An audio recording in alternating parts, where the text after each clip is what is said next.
So if you didn't know already, the British Museum this year is having a series of PR catastrophes. So the latest one is the recent reveal that a British Museum employee has been stealing priceless ancient artifacts to sell them on eBay. So about 2,000 items have, it seems, been stolen. At best, that would be kind of ironic, and at worst, it kind of makes you wonder, why does it exist at all? So usually on this channel, we would be looking at this kind of stuff from a more critical, analytical point of view, but I have already covered it before, and it just continues to get out of hand, doesn't it? That is why today we are going to be tier ranking all of the reactions and memes that have occurred from the whole internal theft situation. So first of all, we need to lay out what the categories are based on my arbitrary analysis. First of all, we have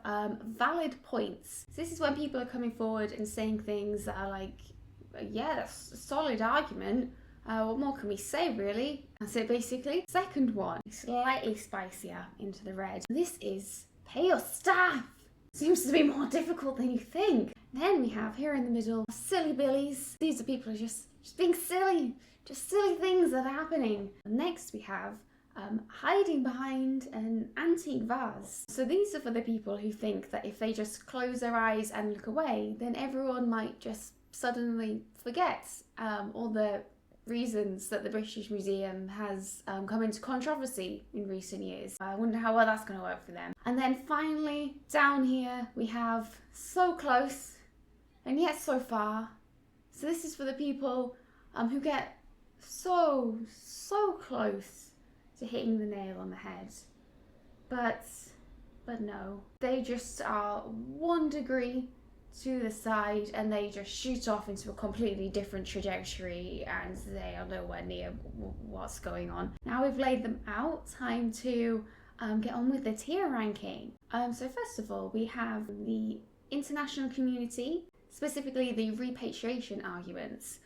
So we've had countries like Nigeria, Greece, Egypt, China all coming forward, and they're basically saying, so we were told that the deal was that you would have the stuff so that it'd be well taken care of, and yet we see it on eBay. So what's up with that? Basically, they want to try and accelerate the repatriation discussions that have kind of been at a standstill for ever. So they're going in valid points because who can really argue that? I think even the museum knows they can't even argue with it, which is why they just bring out stuff that we will discuss later. Closely related to that, we have the local museums reactions. So I'm talking about local, smaller museums around the UK that don't get as many visitors, don't have artifacts that have the sort of pizzazz, or say like the Rosetta Stone, but still, they're playing like a very fundamental part in their community. They're not getting the recognition they deserve in a lot of cases in terms of people coming through the door and people knowing about the museum. So the argument here is basically that the British Museum has around 8 million artifacts. Around half of them are properly catalogued, and then of that, a teeny tiny percentage are on display to the public, which, to be honest, is how like most museums work. It's not super surprising, but it does lead you to the question, well, when they have so many stuff, millions, literally, and they clearly can't keep track of it all, maybe it would be better to sort of spread the objects around a little bit so more smaller museums can have them and actually be able to put them on display. So, for example, we're talking about like the medieval collection, rather than say these old swords actually being in a museum near to where they were uncovered, they're just down in London, and realistically the people from these more remote locations are not going to visit the British Museum very often, so wouldn't it make more sense to just display it there, and then more people would want to visit that museum in that area? That's the argument, and again, valid points. And next we have our current Prime Minister, Rishi Sunak, and he is there to represent our current Tory government, as well as the right-wing media in general. These guys have been coming out with some interesting things.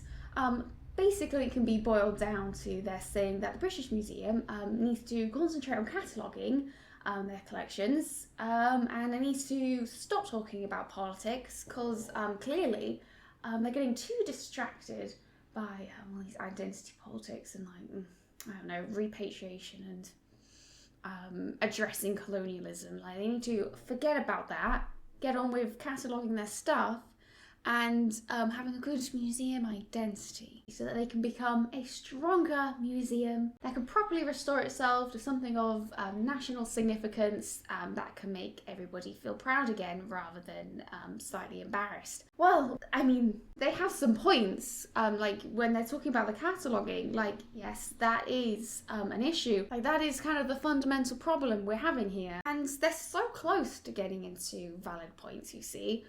Except the problem is that they created the problem. Who knew that chronically underfunding the arts sector means that there are not enough cataloguers in the museums to do the cataloguing? And then even if they did, just the whole idea that they need to stop focusing on politics and instead focus on being a museum. They're basically just becoming part of what I would say is a fake culture war, where they're basically saying that we need to stop thinking critically about these collections and instead just use them to make us feel better about ourselves and just to forget the themes of colonialism and the British Empire that go hand in hand with the British Museum's collections. They just need to forget about that and get on with cataloguing, get on with the job. I'm not going to pay you for it, but do it. Yeah, so that's right down here. So close, yet so very, very far. Next, we have the reaction from museum workers. So you might think that museum workers would be like, oh my god, this is terrible. Theft from a museum, cultural heritage vanishing so easily. No, I think everyone was like, surprised it didn't happen earlier, to be honest. Like, really? It took that long? Good going, really. Yeah, so he wasn't really surprised at all because of said chronic underfunding from the Tory government. So perhaps if cataloguers were paid enough and crucially paid so there can be more than one on a team, and that people are not doing 5 jobs at once, maybe the collection would actually be able to be catalogued. And then rather than having half of it catalogued properly and online, maybe 2/3 of it could make a key difference. And also maybe would mean that the employee wouldn't feel the need to pinch it and steal it on eBay. So yeah, this goes very much, as you may guess, in pay your staff, please. And then again relating to this, we have the reaction of the cataloguers and the collection management teams and volunteers and just anyone who has encountered a museum store. The thing is, despite the best intentions, they're always about 3 steps off from being a complete mess, if not just a complete mess. The first time I encountered this was I was putting together a museum exhibition. In my research, I found that the person I was researching, she had her book, her very rare self-published book, was in the store of the museum that I was doing the exhibition for, and I was like, oh my god, this is brilliant. I'm gonna put it on display. It's gonna be like the highlight of this like whole little exhibition unit. We're gonna be able to see her book, her contribution that she made to the field of Georgia. I was so excited. Anyway, so then I hop, skipped and a jump, went over to the museum. I was like, we have to find this book. And then the curator, she was like, yeah, so about that. Good luck. And I was like, what do you mean? And she was basically like, well, the library is not catalogued ever. So basically this book is probably there, you're probably right. It probably arrived in the 19th century. And then what happened to it next is anyone's guess. I mean, because also it would be like a pamphlet, so very small and tiny, hard to find. Anyway, so then we went up to the library being like, maybe we'll be able to find it. And we were just walking around and she was like, well, this section is generally on the theme of geology, so it might be in there. And I was just looking everywhere through these documents trying to find it. And no, I didn't find it. I'm not going to find a single book. Amongst a huge library, that is only vaguely organised by themes. Yeah, so then I asked her, is this going to be addressed? Are they going to catalogue it? And then she was basically like, well, we have our volunteer program who are going to try and catalogue it. And then so I was like, okay, so maybe in the next 5 years, we might have one shelf catalogued at this rate. Even though the British Museum is a much bigger museum than the one I was making the exhibition for, it also has an infinitely bigger collection. And yeah, it didn't surprise me at all. So yeah, again, it's got to go and pay your staff. And the reason this is pay your staff and not increase their salaries is because the first step is to pay them and not rely on volunteers. But maybe that's a spicy take that I have about the museum sector. Right, and then next on the list, it's not really a reaction, not really a person at all. It is the British Museum Act of 1963, so a whole 60 years ago now, wow. And so the reason this is in there is because it's always rearing its head whenever something like this happens. Whenever we talk about repatriation, whenever we talk about the British Museum, I'm always like, you've got to remember the British Museum Act. It's fundamental to understanding this whole mess. And a lot of people are not aware of it. So basically the Act said that once a object is accessioned into the museum, as in like put into their collection formally and there's a data entry is made about it, it can't leave except in very specific circumstances. Is it about to fall apart if you sneeze near it? Is it like a biohazard? Is there an identical copy that we can keep instead? Or does it have absolutely no educational or research value? That's basically the only reasons it can leave legally, according to this act. And obviously this act has not been touched for a very long time, which means that honestly, despite the best efforts of the British Museum staff, they probably just, at the minute couldn't even do anything unless they kick the government into gear.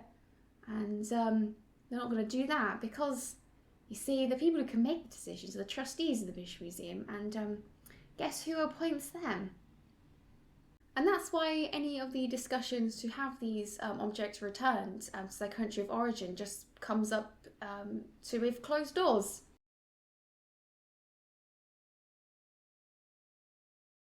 Yeah, I'm gonna put this in so close yet so far. And the reason for this is that it does have good intentions. It is acknowledging that museums have a big responsibility to the items in their care, and it's basically saying that you can't just get rid of anything willy-nilly, you can't just sell it off, because, you know, once it's sold off, it can't return.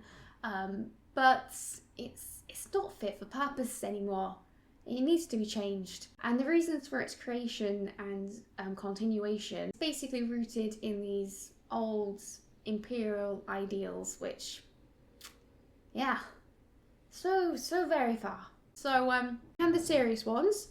Now we're getting onto the good stuff. Time for the British Museum memes. So the British Museum probably has the most prolific meme culture around. Not one of their creation, probably not one they want. Basically, there's just this very long running joke about how all the things in the British Museum are stolen. And if you returned everything, as people say there should be, then there wouldn't be anything left. These memes are so widespread across social media that it's kind of becoming like probably people's only thing that they know about British Museum, maybe even museums in general, that all the things were stolen. It's becoming like the cliche thing to say, but that means that now we have this theft situation. It's just adding new memes to the roster, and it's great. They were getting slightly repetitive. Now I've got some new spicy ones. Obviously, this is going in silly. This is very silly. Serious stuff, but they're making it silly. And that's not necessarily a bad thing, because it means that getting people interested and it's getting the conversation out there. Alright, now we have the reaction from the British Museum itself. So they're basically like business as usual, and they've given minimal press statements, I would say. So obviously there was this sort of big press statement at the beginning where the chair and the trustees and all the rest of them and the directors made their statements. But other than that, very much business as usual, keeping the doors open, keeping the social media content calendars with their regularly scheduled content. I guess that since all the other controversies they're having this year, it's just the whole thing's a bit of a PR nightmare. The approach they're taking is just to sort of pretend that it's not happening, just not acknowledge it unless they really, really need to. That's why this one is very clearly going in, hiding behind a vase. Now, finally, so this one here are the antiques dealers. So if you're not aware, a couple of years ago, the stolen artifacts were found on eBay by like people interested in antiques, antique dealers, all the rest of them, who were like, British Museum, I think this is one of yours. And the British Museum was like, no, it's not. Why would you say such a thing? And then clearly there's come back to bite them because it was their stuff on eBay. So yeah, this one's going in silly billies.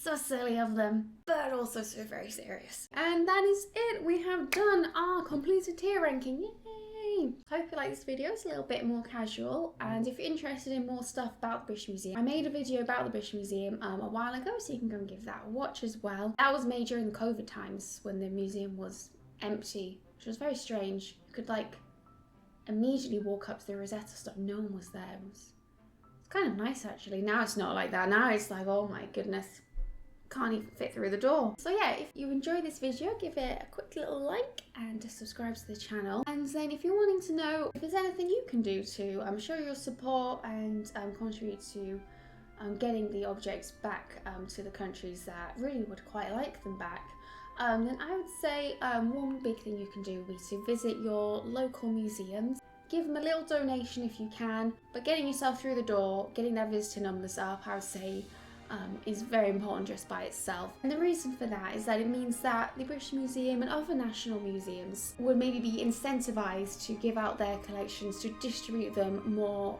nationally and internationally as well, maybe, because it's giving less credence to the idea that everything has to be in this one building. Because this is the place where it will be most openly accessible to everybody. Instead, if we're showing that more people are visiting the smaller places, they're also very important. They deserve to have the good, interesting artifacts that are local to their area and culture. So yeah, I will see you next time, whenever that may be.